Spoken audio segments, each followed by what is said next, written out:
જૂનાગઢ ગિરિવર ગિરનારની લીલી પરિક્રમા આજે સાંજ સુધીમાં પૂર્ણતાના આરે આવી જશે। ભાવિકો પોતપોતાના વતન ભણી જવા રવાના થઈ જશે।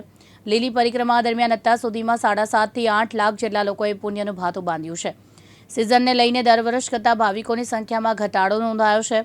પરિક્રમા માટે આવેલા ભાવિકોએ તંત્રની કામગીરી અને અનેક ક્ષેત્રની સેવાઓ ભરપૂર વખાણ કર્યા છે। જૂનાગઢમાં દેવ દિવાળીથી યોજવામાં આવતી ગિરનારની લીલી પરિક્રમા આજે સાંજ સુધીમાં પૂર્ણતાના આરે આવી જશે। ભાવિકો મોટાભાગના સાંજ સુધીમાં પરિક્રમા રૂટ પરથી બહાર નીકળી જશે। ભજન ભક્તિનો માર્ગ પરના આ पथ पर चाली लाखों पोतानो पुण्यनु भातु बांधता होय छे। मूल गोवा सावंतवाड़ी से हूँ, रहती हूँ मुंबई।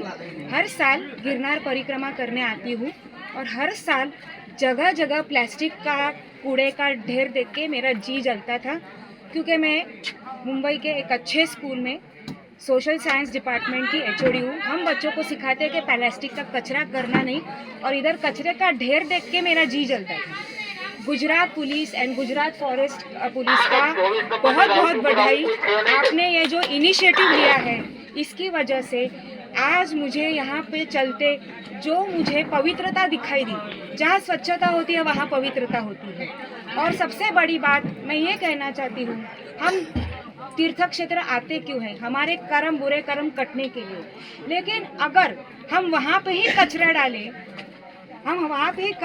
तो हमारे नसीब का कचरा कैसे साफ होगा? तो ये मैं एक संदेश देना चाहती हूँ कि हमारे तीर्थ क्षेत्रों को स्वच्छ रखना हमारे हाथ है।